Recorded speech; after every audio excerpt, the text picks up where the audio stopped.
Hello students, I am here with my new video of determinant. कल उस दिन एक बच्चे ने मुझे मैसेज किया था कि हिंदी में भी लिख दिया करूँ। तो डिटर्मिनेंट बच्चों ये 4th चैप्टर है आपकी किताब का, जिससे नाम है सारणिक, है ना। हिंदी में से कहते हैं सारणिक। सारणिक क्या है? किसी डिटर्मिनेंट जो होता है वो किसी linear system of linear equations का रिप्रेजेंटेशन करने का एक तरीका होता है। हमने उस दिन देखा था कि ये इक्वेशन और ये डिटर्मिनेंट का रिप्रेजेंटेशन, ये दोनों एक ही सेम सिस्टम को रिप्रेजेंट कर रहे हैं, है ना। और अगर इस डिटर्मिनेंट को, इस आव्यूह को हम किसी रियल या इमेजिनरी, किसी वास्तविक या काल्पनिक नंबर से अगर रिलेट कर पाएँ तो उसको हम कहते हैं सारणिक या डिटर्मिनेंट। डिटर्मिनेंट किसी भी मैट्रिक्स, किसी भी आव्यूह के डिटर्मिनेंट को हम ऐसे प्रूव करते, ऐसे रिप्रेजेंट करते हैं। ये मॉड ऑफ ए नहीं है, ये मॉडुलस नहीं है, ये डिटर्मिनेंट है, ठीक है, डिटर्मिनेंट ए। और इसकी वैल्यू उस दिन हम लोग ने निकालना सीखा था। अगर ऑर्डर 2 का मैट्रिक्स है तो उससे कैसे निकालते हैं, और ऑर्डर 3 का मैट्रिक्स है तो उसे कैसे सॉल्व करते हैं। ऑर्डर 3 के मैट्रिक्स में हमने साइन कन्वेंशन देखा था कि किसी भी रो या किसी भी कॉलम के अलोंग हम इसे एक्सपेंड कर सकते हैं। और जब एक्सपेंड करते हैं तो जो हमारे एलिमेंट्स हैं, अगर मान लो पहले रो के अलोंग कर रहे हैं तो एलिमेंट्स A11, A12 और A13 उनके साइंस हम कैसे देखते हैं। -1 to the power i plus j, ये बहुत इंपॉर्टेंट है। -1 to the power i plus j, ith row jth column का एलिमेंट है ना, तो i प्लस जे। तो ये A11 पहली रो पहले कॉलम का एलिमेंट था, तो -1 टू द पावर 1 प्लस 1। यहाँ -1 टू द पावर 1 प्लस 2 पहला रो दूसरा column, -1 to the power 1 plus 3 पहला रो और तीसरा कॉलम। तो इस तरह से हम साइन कन्वेंशन निकालते हैं। तो अगर फर्स्ट रो के अलोंग कर रहे हैं तो प्लस माइनस प्लस, दूसरी रो में माइनस प्लस माइनस, और तीसरी रो के अलोंग कर रहे हैं तो प्लस माइनस प्लस। ऐसे ही कॉलम्स में भी होता है। हम लोग ने एक चेक भी किया था कि हम किसी भी रो या किसी भी कॉलम के अलोंग एक्सपेंड कर सकते हैं। किसी भी पंक्ति या किसी भी रो के अलोंग जो है उसके अनुसार आप उसे खोल सकते हैं, उसे विस्तार उसका कर सकते हैं। एक छोटा सा मैंने क्वेश्चन दिया था इसे सॉल्व करने के लिए, और मैंने कहा था कि डिटर्मिनेंट प्रैक्टिस करने के लिए, अभी सिर्फ उसे एक्सपेंड करना सीखने के लिए। बाकी उसकी प्रॉपर्टीज़ आज हम पढ़ेंगे। इसको एक्सपेंड करने पे मुझे लगता है ज़्यादातर लोगों ने इसे कर लिया होगा, फिर भी मैं आप जिनका अगर नहीं हुआ हो तो उनके लिए मैं एक बार सॉल्व कर दे रही हूँ। हम R1 के अलोंग इसे एक्सपेंड कर रहे हैं, उसका विस्तार कर रहे हैं पहली रो के अलोंग। हाँ, तो ये हो गया, पहला एलिमेंट 0 है, ये प्लस में होगा 0 इंटू ये लाइन कैंसिल, तो 0 और minus minus plus sine square beta, हालांकि 0 से मल्टीप्लाई है, कोई मतलब नहीं है इसका। फिर दूसरा एलिमेंट माइनस के साथ साइन अल्फा, फर्स्ट रो और सेकेंड कॉलम ओमिट कर देंगे तो minus sine alpha into 0 minus cos alpha into sign beta, तो ये हो गया साइन बीटा कॉस अल्फा। तीसरा एलिमेंट माइनस, और एलिमेंट क्या है, माइनस कॉस अल्फा। अब पहला रो और तीसरा कॉलम ओमिट हो जाएगा, minus sine alpha into minus sine beta, तो ये हो गया साइन अल्फा साइन बीटा और माइनस 0, है ना, 0 into cos alpha. It is equal to, ये तो पूरा टर्म ही 0 हो गया, ये हो गया minus sine alpha into minus sine beta cos alpha, और ये हो गया minus minus plus cos alpha into sine alpha sine beta. It is equal to minus plus minus, तो सॉरी माइनस माइनस प्लस, तो ये हो गया sine alpha sine beta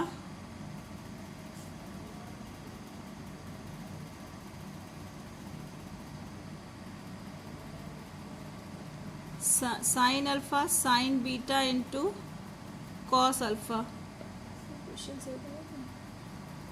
Let me check once again the question. 0 sin alpha minus cos alpha minus 0 sin beta cos alpha minus sine beta, 0 तो 0,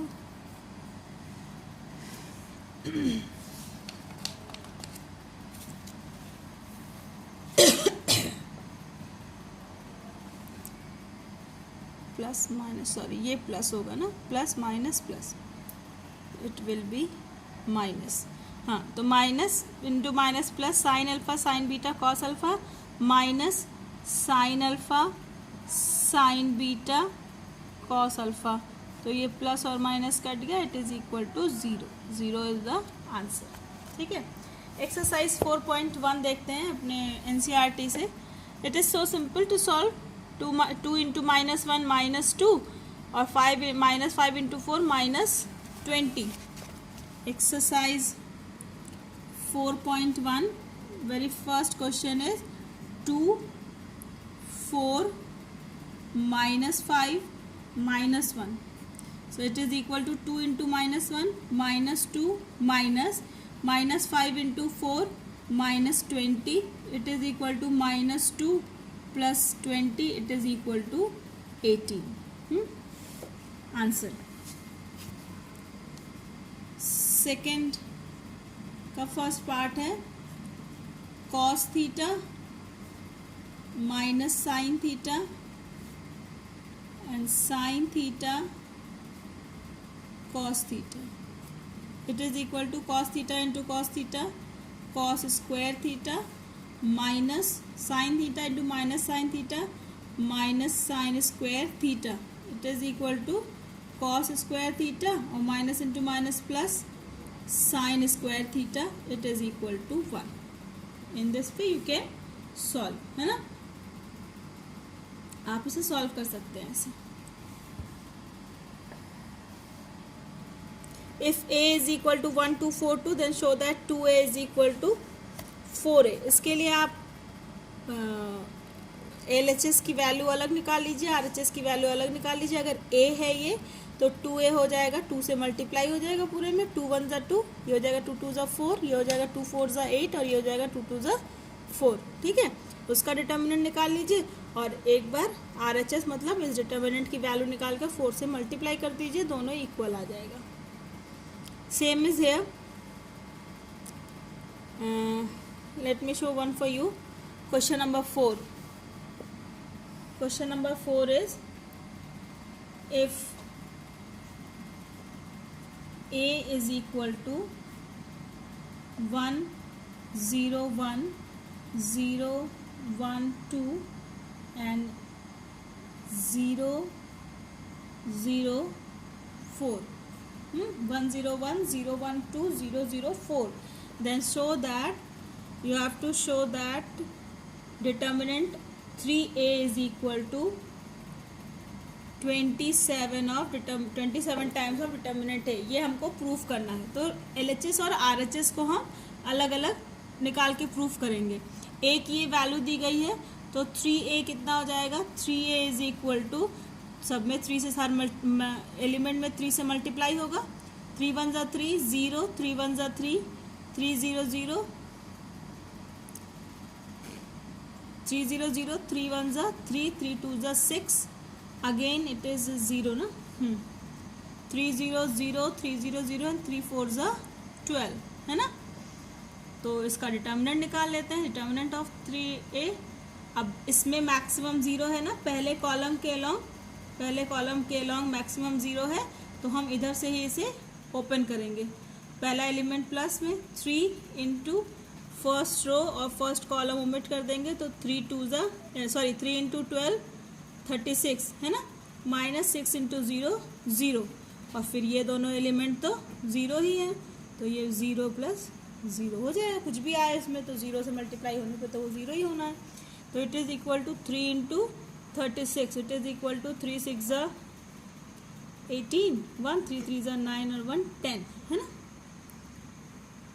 या इसको डाल दो इक्वेशन 1, ये डिटर्मिनेंट 3a की वैल्यू आ गई।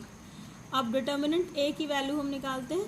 डिटर्मिनेंट a कितना हो जाएगा, इसी के अलॉन्ग हम ओपन करें तो 1 इंटू फर्स्ट कॉलम में है ना 2 0, उसी के अलॉन्ग करेंगे तो first column first row cancel, 4 into 1 4 into 1 4 minus 2 into 0 0, ठीक है।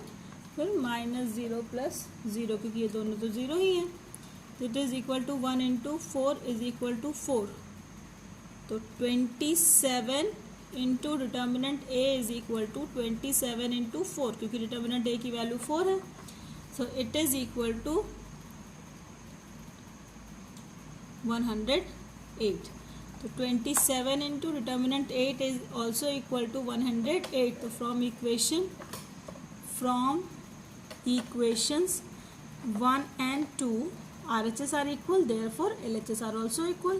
So determinant of 3a is equal to 27 into determinant a। ठीक है, ये इसको प्रूफ करने का तरीका है, प्रूव्ड इट इज। ओके, समझ में आई बात? ऐसे ही आप इवेल्युएट कर सकते हैं सभी वैल्यूज को। यहाँ पे find the values of x if 2 4 5 1 determinant is equal to 2x 4 6x। अब यहाँ पे एक चीज़ मैं आपको बताऊँ, जब ये मैट्रिसेस हम सॉल्व कर रहे थे तो मैट्रिसेस में हम क्या करते थे कि अगर दो तरफ मैट्रिक्स दिया है, दो आव्यूह दिया हुआ है, सेम ऑर्डर का है, इक्वलिटी की साइन लगी हुई है, तो हम सीधे सीधे उसके एलिमेंट्स को इक्वेट कर देते थे ना, करस्पॉन्डिंग एलिमेंट्स को इक्वल कर देते थे और हम वहाँ से x की वैल्यू निकाल लेते थे। लेकिन हम यहाँ पे ऐसा नहीं करेंगे। हम 2x इज इक्वल टू 2 के, चूँकि अब ये भी 2 × 2 का ऑर्डर है, ये भी 2 × 2 का ऑर्डर है, ठीक है, तो हम सीधे सीधे इसे इक्वेट नहीं करेंगे, बल्कि हम इन दोनों डिटर्मिनेंट्स की वैल्यू फाइंड आउट करेंगे और तब हम x की वैल्यू निकालेंगे। ऐसा क्यों? क्योंकि डिटर्मिनेंट क्या होता है? डिटर्मिनेंट मतलब सारणिक जो है वो किसी आव्यूह से रिलेटेड एक नंबर होता है, ठीक है। अब जब आप किसी सिस्टम ऑफ लीनियर इक्वेशंस को सॉल्व करते हैं तो कई बार अलग अलग सिस्टम्स के लिए भी आपको सेम वैल्यू मिलती है वेरिएबल की, जबकि सिस्टम अलग है लेकिन वेरिएबल की वैल्यू तब भी सेम मिलती है ना। इसलिए हम इसके एलिमेंट्स को डायरेक्टली एक दूसरे से इक्वेट नहीं कर सकते, ये अलग अलग सिस्टम को रिप्रेजेंट कर सकते हैं। इसलिए हम डिटर्मिनेंट को हमेशा सॉल्व करके x की वैल्यू निकालते हैं। जैसे 7th वाले क्वेश्चन में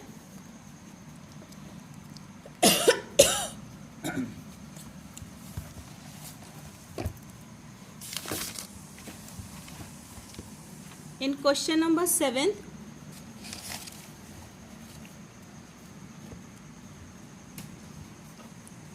it is given that determinant 2 4 5 1 is equal to determinant 2x 4 6x, है ना। अगर ये आव्यूह होता, मैट्रिक्स अगर ये होता तो हम क्या करते? एलिमेंट, करस्पॉन्डिंग एलिमेंट्स को इक्वेट करते हैं ना। लेकिन यहाँ नहीं, यहाँ देखिए तो यहाँ पे a21 की वैल्यू 5 है, यहाँ a21 की वैल्यू 6 है, ठीक है। तो ऐसा नहीं है कि ये इक्वेशन, ये दिया हुआ रिप्रेजेंटेशन गलत है, दिया हुआ स्टेटमेंट गलत है। ये दो अलग अलग सिस्टम को रिप्रेजेंट कर सकते हैं, बस यही इसका बेस है। तो हम इसको सॉल्व करेंगे तो कितना मिलेगा इस डिटर्मिनेंट को सॉल्व करने पर? 2 1 2 -5 4 20 is equal to 2x into x, यानी 2x स्क्वायर -6 4 24।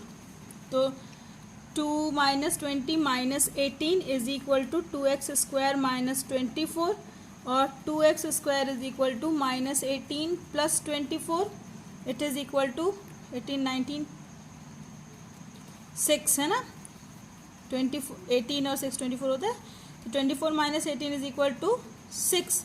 तो 2x square is equal to 6, so x square is equal to 3, so x equal to ±√3।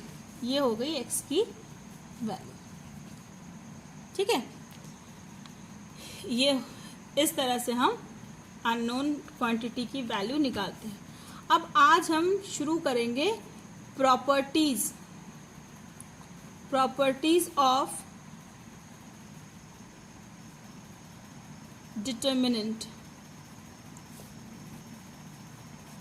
ठीक है। प्रॉपर्टीज ऑफ डिटर्मिनेंट यानी सारणिक के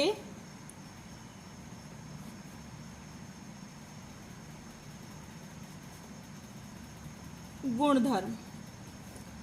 एनसीईआरटी में 6 प्रॉपर्टीज दी हैं, कुछ साइड बुक्स में इसकी 8 प्रॉपर्टीज दी हैं, 8 प्रॉपर्टीज दी हैं। एनसीईआरटी में 6 प्रॉपर्टीज दी हैं, लेकिन इसमें ऐसा नहीं है कि अगर आपके पास साइड बुक नहीं है तो आपके 2 प्रॉपर्टीज छूट जाएंगे। एक्चुअली ये जो 6 प्रॉपर्टीज एनसीईआरटी में दिया हुआ है ये सभी प्रॉपर्टीज को कवर करते हैं, ठीक है। कुछ कुछ किताबों में थोड़ा सा अलग अलग करके दिया हुआ है, इसलिए 8 प्रॉपर्टीज हो गई हैं। अदरवाइज आप अगर एनसीईआरटी से भी पूरे 6 प्रॉपर्टीज पढ़ते हो तब भी आपका कवर हो जाएगा। पहली प्रॉपर्टी,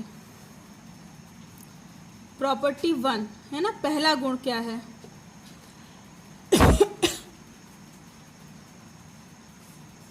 पहली प्रॉपर्टी होती है कि the value of the determinant, the value of the determinant remains unchanged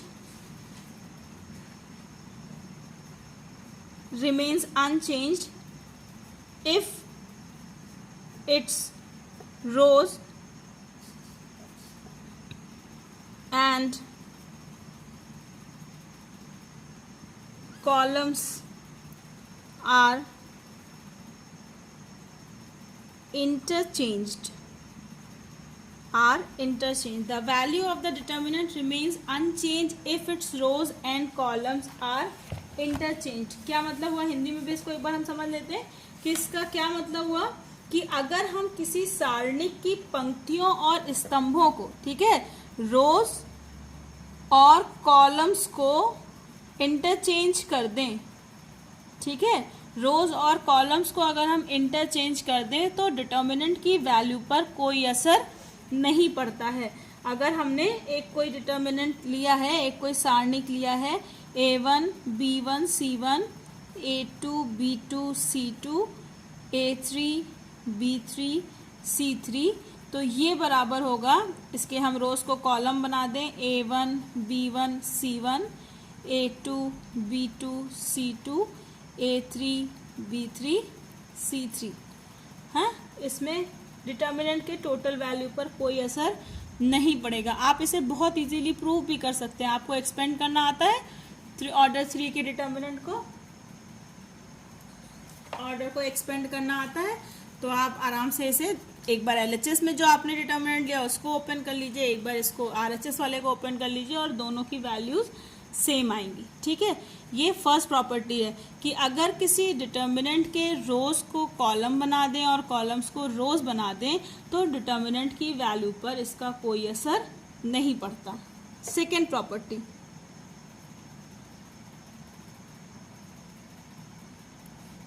आज हम सिर्फ 4 प्रॉपर्टीज पढ़ेंगे, एक साथ 8 प्रॉपर्टीज नहीं पढ़ेंगे। आज सिर्फ 4 प्रॉपर्टीज पढ़ेंगे और बाकी के फिर अगली वीडियो में, ठीक है। Second property is if any two rows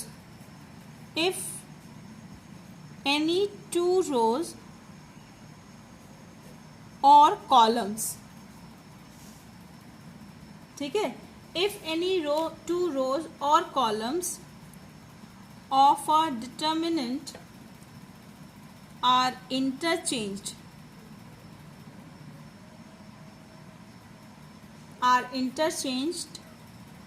then sign of the determinant changes. दोनों में फर्क है। यहाँ पे सभी रोज को हमने कॉलम बना दिया, सभी कॉलम्स को रो बना दिया फर्स्ट में, तो इसमें कोई चेंज नहीं आया डिटर्मिनेंट की वैल्यू में। लेकिन अगर हम किसी स्पेसिफिक 2 रोज को इंटरचेंज करें आपस में, जैसे पहली रो और सेकंड रो को जगह बदल दें, पहली रो को सेकंड बना दें, सेकंड वाले को पहला बना दें, या पहला और तीसरा चेंज कर दें, या दूसरा या तीसरा चेंज कर दें, सेम हम कॉलम में भी अगर करें तो हर बार उसकी साइन चेंज हो जाती है। यानी जब आपने पहली बार इंटरचेंज किया तो डिटर्मिनेंट पॉजिटिव था तो उससे नेगेटिव हो जाएगा, अगर नेगेटिव था तो उससे पॉजिटिव हो जाएगा, ठीक है। जैसे अगर ये हमने डिटर्मिनेंट लिया है A1 B1 C1 A2 B2 C2 A3 B3 C3, है ना, तो इट इज इक्वल टू होगा माइनस, यहाँ प्लस था ना, ये पॉजिटिव था, तो ये माइनस A1 B1 C1, और इन दोनों को अगर हम इंटरचेंज कर दें A3 B3 C3 और A2 हो गया नीचे A2 B2 और C2। ठीक है, तो वैल्यू में इसके नेगेटिव आ जाएगा। आपने रोज को कॉलम और सेकेंड वाली रो को थर्ड रो बना दिया है और थर्ड वाली रो को सेकेंड रो बना दिया है। तो इस तरह करने पर आपकी वैल्यू, आपका जो डिटर्मिनेंट है उसका साइन बदल जाएगा। ठीक है, तो इसे ये इसकी प्रॉपर्टी है सेकेंड की, अगर किसी दो रोज या दो कॉलम्स को इंटरचेंज करते हैं तो डिटर्मिनेंट का साइन बदल जाएगा। अगर वो पॉजिटिव है तो निगेटिव हो जाएगा, और अगर निगेटिव है तो वो पॉजिटिव हो जाएगा। It is property second. In properties का यूज़ हम अपने क्वेश्चंस को सॉल्व करने के लिए करेंगे जब हमें दिया होगा कि एक्सपेंशन नहीं करना है। इन प्रॉपर्टीज़ को पढ़ने का सबसे बड़ा बेनिफिट यही है कि अगर आप अपने कैलकुलेशन को बहुत शॉर्ट कर सकते हैं, डिटर्मिनेंट की वैल्यू बिना एक्सपेंड करके ही निकाल सकते हैं इन प्रॉपर्टीज़ का यूज़ करके। थर्ड प्रॉपर्टी इज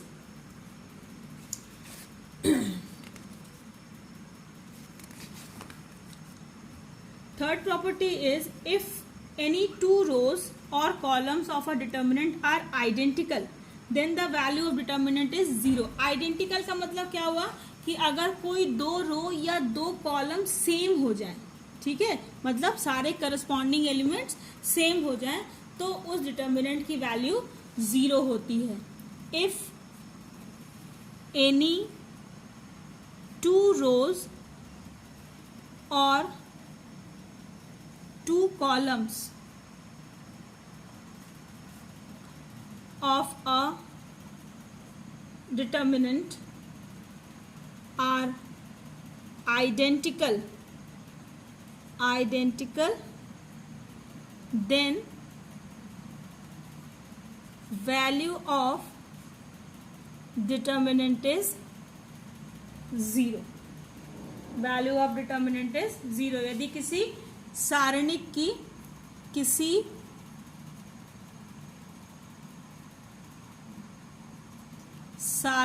की दो पंक्तियां या दो स्तंभ सर्वसम हो, सर्वसम मतलब सभी एलिमेंट्स अपने करस्पॉन्डिंग एलिमेंट के बराबर हो, तो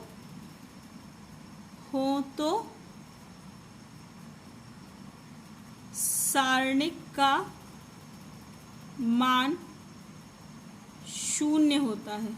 ठीक, उसको आपको सॉल्व करने की ज़रूरत नहीं है, आप उसे डायरेक्टली लिख दीजिए। अगर ये दिया है determinant A1 B1 C1 A2 B2 C2 A1 B1 C1, तो यहाँ पे पहला रो और दूसरा रो इन दोनों की वैल्यू सेम है ना, तो इन दोनों की वैल्यू सेम है, इसलिए आप डायरेक्टली इसे 0 लिख देंगे। आप इसे एकदम बहुत इजीली इसका एक्सपेंड करके इसको आप प्रूव भी कर सकते हैं। जैसे अब अभी अगर इसकी हम वैल्यू निकालें तो फर्स्ट रो के अलॉन्ग इसको अगर हम एक्सपेंड करें तो कितना होगा, A1 इंटू ये रो और ये कॉलम कट जाएगा, ये हो जाएगा B2 C1 minus B1 C2, है ना, माइनस B1 इंटू ये और ये cancel, A2 C1 minus A1 C2 plus C1 into ये रो और ये column cancel, A2 B1 minus A1 B2, ये हुआ। It is equal to A1 B2 C1 minus A1 B1 C2। इसको करेंगे तो माइनस B1 A2 C1 और minus minus plus B1 A1 C2 plus C1 A2 B1 plus minus minus C1 A1 B2 है ना। अब A1 B2 C1 कहीं और दिख रहा है, A1 B2 C1, A1 B2 C1 ये प्लस में है और ये माइनस में, कट गया। A1 B1 C2, A1 B1 C2 ये माइनस में है, ये प्लस में है, कट गया। B1 A2 C1, B1 A2 C1 है ना, ये प्लस में है, ये माइनस में, कट गया, इज इक्वल टू 0। प्रूव्ड। ठीक है, इस तरह से इसे हम कर सकते हैं। तो आज 3 ही प्रॉपर्टीज करते हैं बच्चों। आप पहली और दूसरे को भी ऐसे एक्सपेंड करके प्रूव करने की कोशिश कीजिएगा। 3 प्रॉपर्टीज कौन कौन सी हैं? पहली कि अगर हम किसी डिटर्मिनेंट के, किसी सारणी के रोज और कॉलम्स को आपस में इंटरचेंज कर दें तो सारणी की वैल्यू पर कोई असर नहीं पड़ता। सारी रोज और सारे कॉलम्स की बात कर रहे हैं। प्रॉपर्टी सेकंड है कि अगर किसी 2 रो या 2 कॉलम को आपस में एक्सचेंज कर दें, 1 रो 1 कॉलम नहीं कह रही हूँ मैं, 2 रो हो या फिर 2 कॉलम हो, उनकी जगहों को अगर आपस में इंटरचेंज कर दें तो डिटर्मिनेंट का साइन चेंज हो जाता है। प्लस है तो माइनस, माइनस है तो प्लस। और तीसरा क्या है कि अगर कोई भी 2 रोज या 2 कॉलम आपस में आइडेंटिकल हो जाए, मतलब बिल्कुल एक तरह के हो जाए, सर्वसम हो जाए, तो उस डिटर्मिनेंट की वैल्यू 0 हो जाती है। ठीक है, ये तीनों प्रॉपर्टीज आप इन्हें प्रैक्टिस कीजिए। आपके पास जो भी साइट बुक है उसमें इससे रिलेटेड क्वेश्चन ढूंढिए और उसे करने की कोशिश कीजिए। फिर जब हम प्रॉपर्टीज पढ़ लेंगे then we will go through the exercises again. Okay, till then goodbye, be safe, keep on practising.